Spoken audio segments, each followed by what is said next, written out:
you use the term hope, and that's what Iowa was putting its faith in, and that's, I guess, appropriate.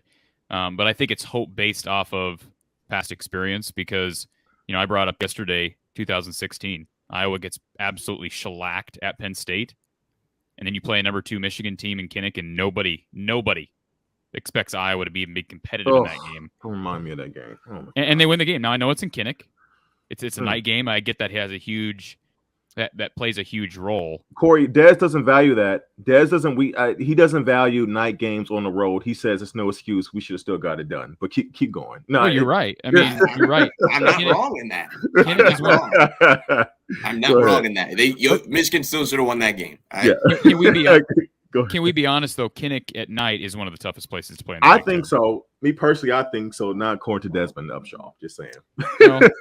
His history, I think, would indicate that, right? I mean, the students are right there, and that won't be the case here at Lucas Oil. So, yeah, I understand what you're saying, and you brought up penalties, and I think Des, you brought that up with if Michigan commits a couple penalties early that puts you behind the chains and forces you to turn the ball over, or at least give Iowa good field position. Iowa's going to have to they're going to have to win on field position in this game. If they're playing from their own 20 and Michigan's playing from midfield, it's over. That's the key for Iowa. You've got to stay ahead of the chains, obviously. You've got to find a way to flip the field when you do get behind, because it's going to happen here or there. But the penalty battle is something interesting. And I know Iowa fans don't want to talk about penalties. It's not a sexy way to win games, right? But penalties will be huge in this game.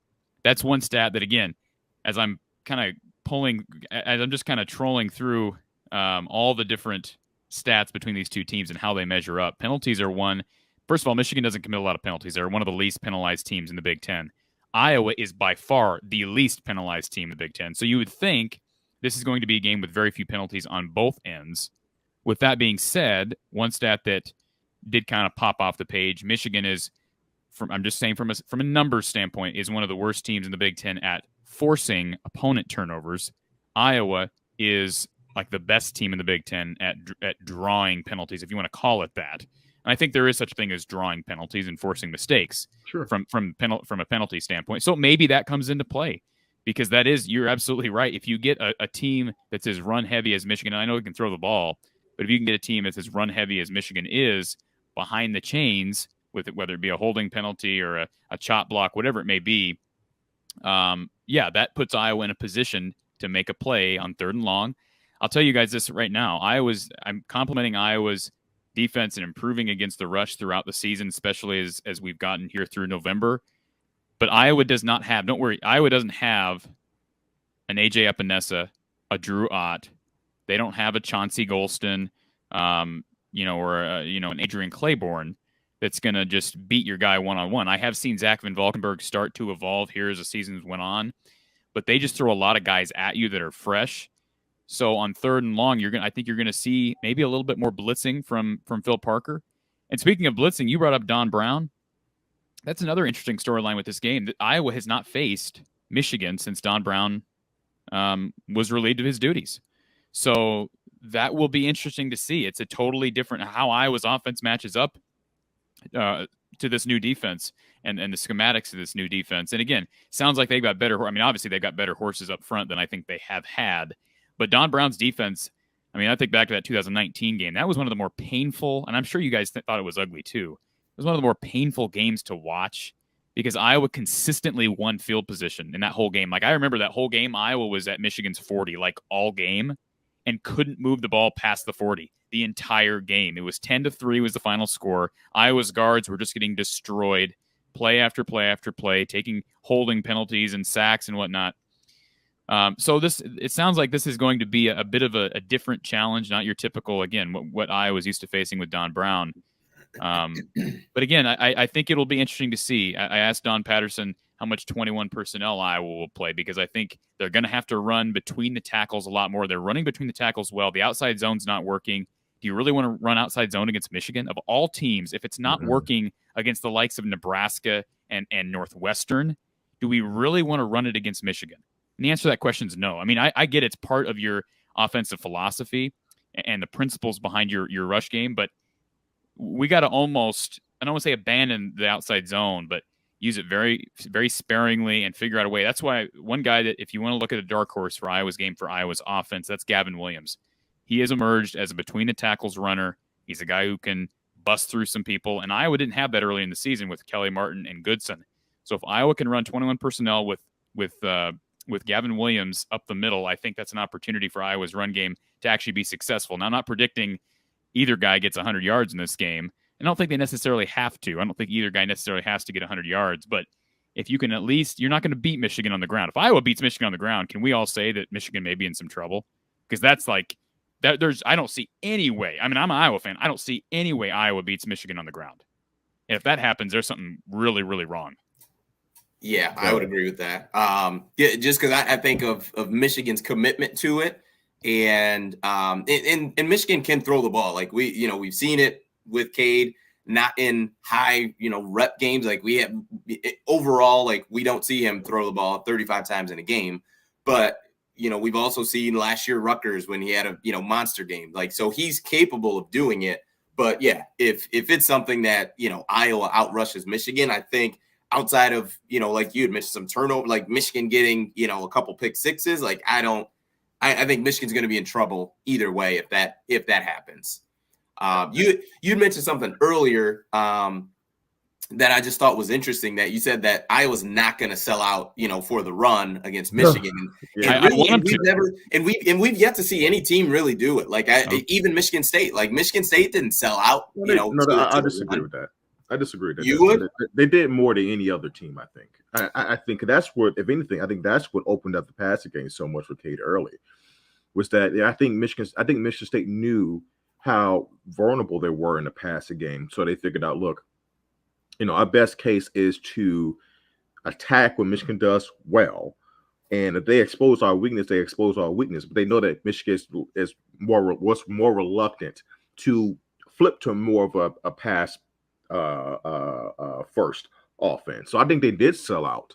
Now they weren't bringing 7-8 people, right? And that's what I was mainly okay. Yeah, they weren't doing that, but I think they were definitely, linebacker, safeties were definitely taking a first step forward than they were going backwards. I think they were anticipating run and reacting pass. I definitely believe they did that for sure.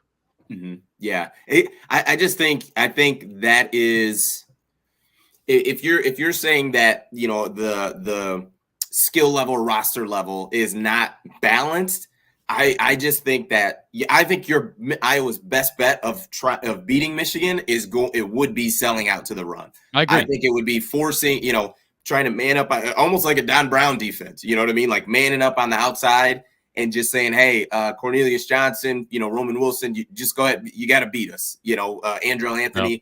And if they do it, great. But if not, it's going to be a long day. But I think if you're going to stick to a mainly base defense and, and mix in some blitzes, but essentially a base defense, I think it's going to be tough to get Michigan out of, that run heavy attack. And it's been rolling, it's been rolling the last couple of weeks. I agree with you. And I don't think Phil will do that. I don't think Phil will sell out.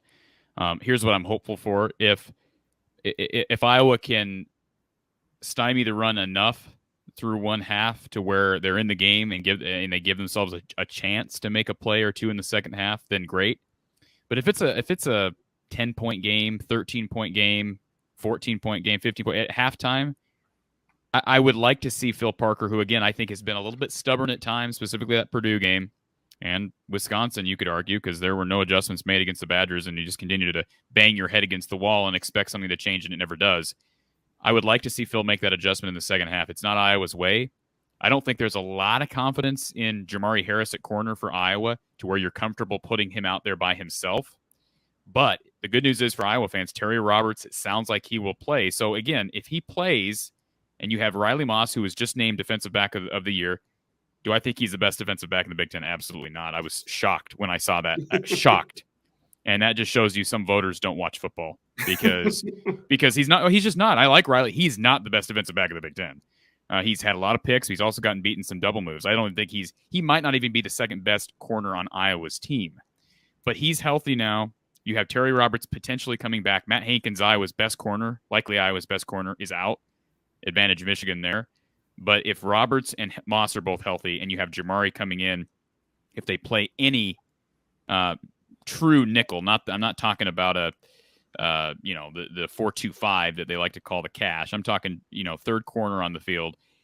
I think you can sell out a bit. I mean, I don't know. Again, I'm not a defensive coordinator, but I think you can sell out enough to where, I mean, what do we have to lose here? Again, especially if you're down 14 at halftime, and they're running down your throat, you're going to have to, because all Michigan's going to do in the second half is bleed that clock on the ground. That team, and that what Michigan does so well with the running, because the running game really hasn't been. Success isn't based on explosive plays, right? Chunk plays of 34, 40 yards. I mean, we'll get those eventually, but that is always a result of the offensive line and the running backs just leaning on you and just wearing you out, getting 3.5, 4 yards a carry. And then eventually the dam breaks for most teams. Even even Wisconsin early in the year when we played them, they were one of the best, if not the best, statistically rush defense in the country. Eventually, we were able to kind of wear them down a little bit too. So that's the problem. It's not only that schematically, Michigan in that scenario, Michigan will intend to bleed the clock, but they just wear you out, man. They just wear you out. And I think what's even more, impressive for me this year about the offensive line in particular is the mentality that they have. They have that Kansas City Chiefs, early 2000s Kansas City Chiefs, Dallas Cowboys, old school mauling type of a mentality, right? They love it. And I thought if you go back to the Ohio State game, all you need to see was when I can't remember the guy's name for Ohio State, but the corner for Ohio State, I think, took Roman Wilson's helmet off. Mm-hmm. And you saw the center and you saw Zenner. You saw like three Michigan 4 O-linemen, yeah. And they were all O-linemen together. Yeah, that was good. They formed a wall. They formed a wall. Yeah, great. That was awesome. But to me, that just spoke to a mentality. Mm-hmm. And that they're maulers. They're to me, they're throwbacks. They're maulers, man.